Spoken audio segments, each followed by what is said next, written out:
Hello दोस्तों, नमस्कार। मैं हूं विपिन और स्वागत करता हूं आप सभी का अपने परिवार विपिन स्टडी क्लासेस में। साथ ही हमने पिछली कक्षा में रस के सारे जितने भी कॉन्सेप्ट होते हैं उसको समझ लिया है।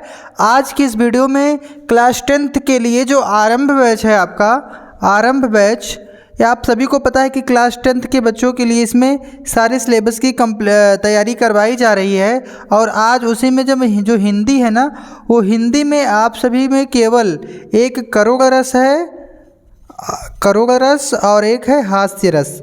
ये दो आपके सिलेबस में पूछे जाते हैं, ठीक है।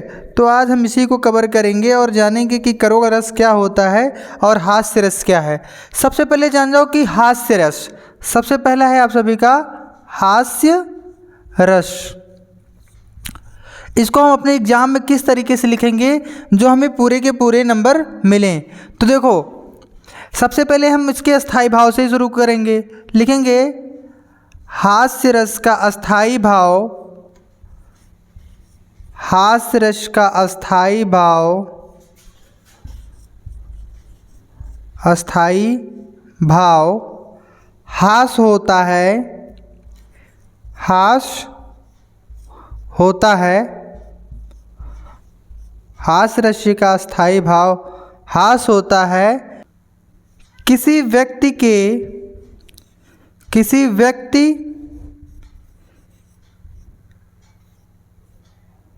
के रूप के विकृत रूप, आकार या वेशभूषा होता है ना, वेशभूषा आदि को देखकर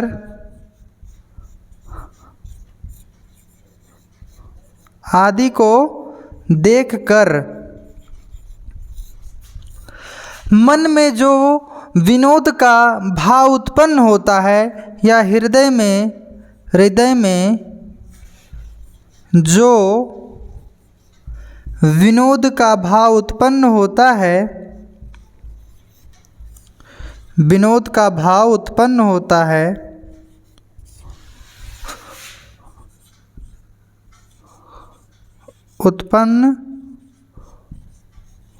है, उसे हास्य रस कहते हैं। उसे क्या कहेंगे?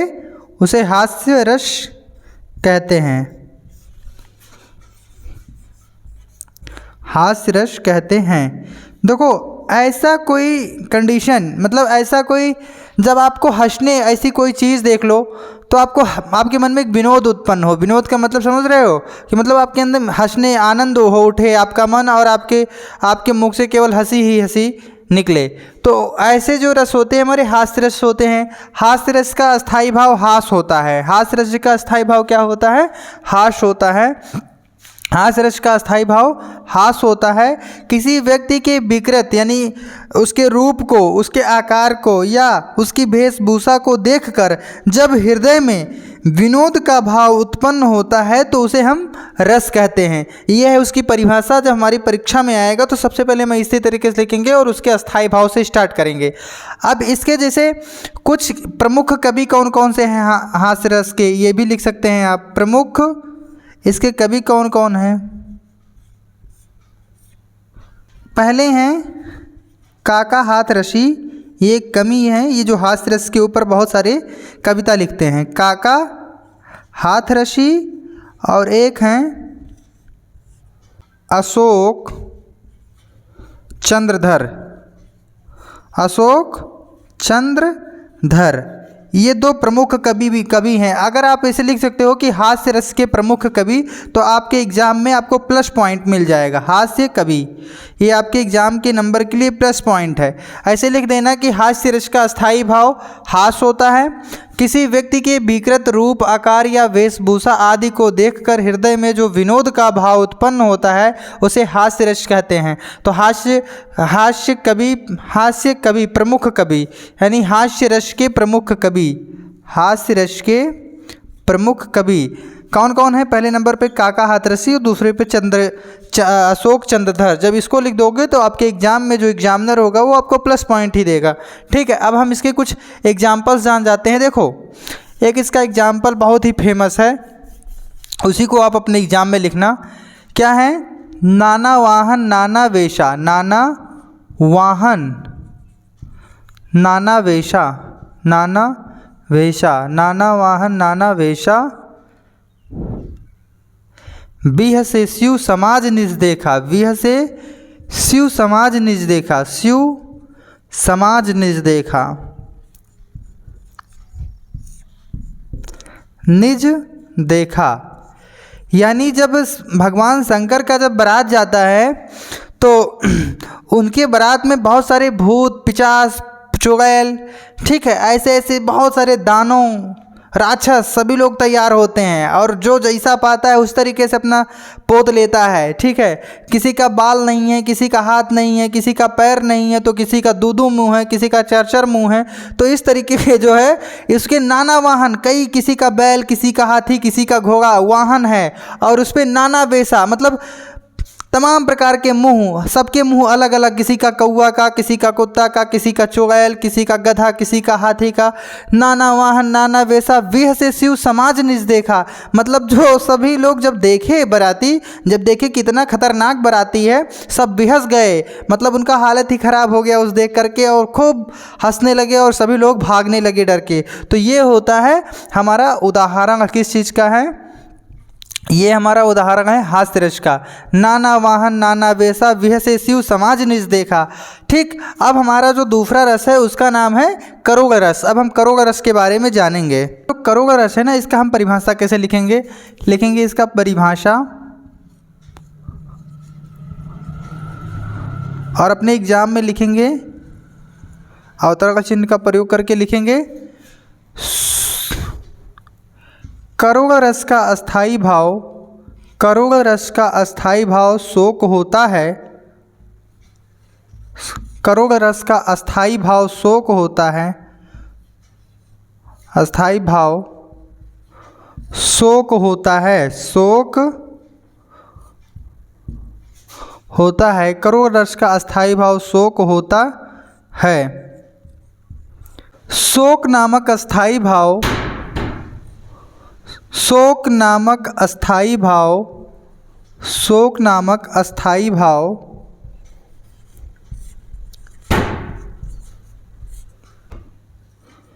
जब विभाव अनुभाव, विभाव अनुभाव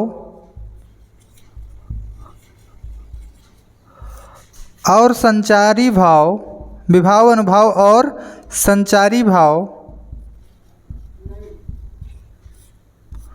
संयोग करते हैं, संयोग करते हैं तो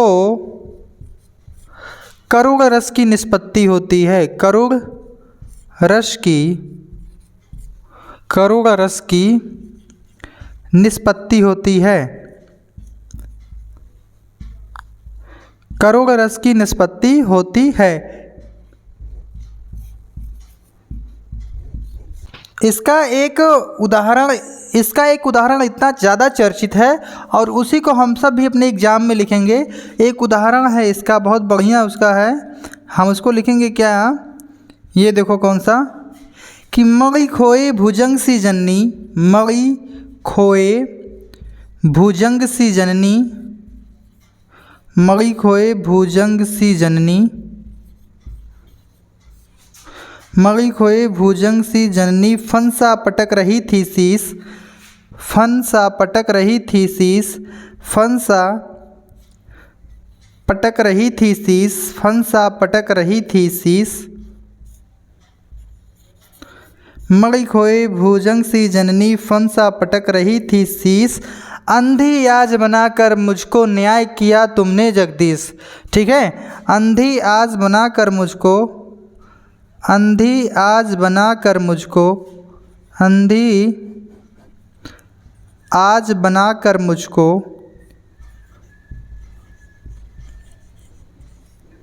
अंधी आज बनाकर मुझको, अंधी आज बनाकर मुझको किया न्याय तुमने जगदीश, किया न्याय तुमने जगदीश। ये बहुत ही चर्चित उदाहरण है आपके इस करोड़ रस का, तुमने जगदीश। इसका उदाहरण ये है कि एक बार जब श्रवण कुमार अपने माता पिता को, ठीक है, तीर्थ यात्रा करवा रहे थे और उनके माता पिता को जब प्यास लगी तो श्रवण कुमार नदी के किनारे पानी लेने चले गए थे। और उसी समय महाराजा दशरथ जंगल में शिकार कर रहे थे। क्या कर रहे थे? जंगल में शिकार कर रहे थे। और श्रवण कुमार नदी से जब पानी लेने गए थे और उन्होंने जब अपना घड़ा जब पानी के अंदर डाला तो उसके अंदर से जब पानी भरते हैं तो आवाज़ आती है घट घट खट खट खट की। तो महाराजा दशरथ को ऐसा लगा कि वो कोई जानवर है जो है पानी पी रहा है, और उन्होंने शिकार के लिए अपनी तीर धनुष को चला दिया। जैसे ही चलाया और वो श्रवण कुमार को लगा, और श्रवण कुमार की क्या हो गई, वहीं पे मृत्यु हो गई।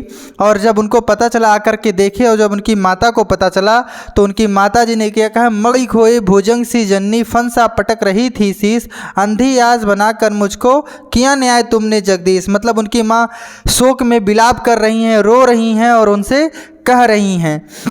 और उसी टाइम तभी महाराज दशरथ जी को उनकी माता ने श्राप दिया था कि आज जिस तरीके से आज मैं अपने पुत्र की विलाप कर रही हूँ, उसी तरीके से तुम्हारी भी मृत्यु पुत्र विलाप में ही होगी। तो इस तरीके से बाबू ये हमारा एग्जाम्पल था। अब इसके हम कुछ वो लिख देते हैं, अस्थाई भाव क्या है, इसका उदाहरण स्पष्टीकरण कैसे करेंगे। तो इसका स्पष्टीकरण देख लो, स्पष्टीकरण एग्जाम में लिखना, स्पष्टीकरण। सबसे पहले देखना इसमें जो अस्थाई भाव था वो क्या है। अस्थाई भाव इसका क्या था, शोक है। कि इसका अस्थाई भाव क्या है, शोक। इसका विभाव क्या है, विभाव।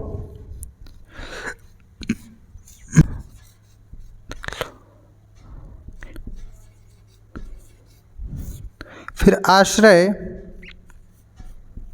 फिर उद्दीपन। इसका आलंबन होगा श्रवण कुमार, आश्रय हो जाएगा पाठक, और उद्दीपन हो जाएगा दशरथ की उपस्थिति।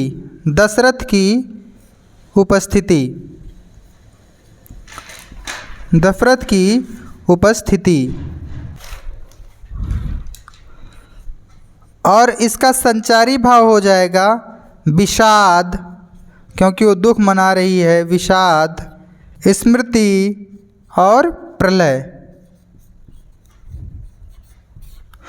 ये था हमारा आपके हाई स्कूल का 10th क्लास में हिंदी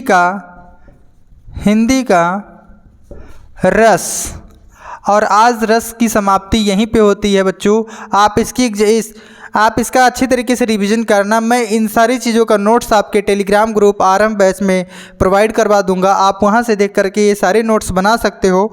तो आप अपनी तैयारी से जुड़ना ना भूलें और अपने सारे दोस्तों को इनवाइट करें कि विपिन स्टडी क्लासेस पे आरंभ बैच के माध्यम से सारे 10th के बच्चों का सारे सिलेबस को क्लियर किया जा रहा है। तो ज्वाइन होना ना भूलें इस यूट्यूब चैनल से, जो कि आपके लिए फ्री ऑफ कॉस्ट सारे सब्जेक्ट की प्रिपरेशन करवाता है। मिलते हैं हम एक नई वीडियो में, तब तक के लिए जय हिंद, जय भारत, जय माँ सरस्वती।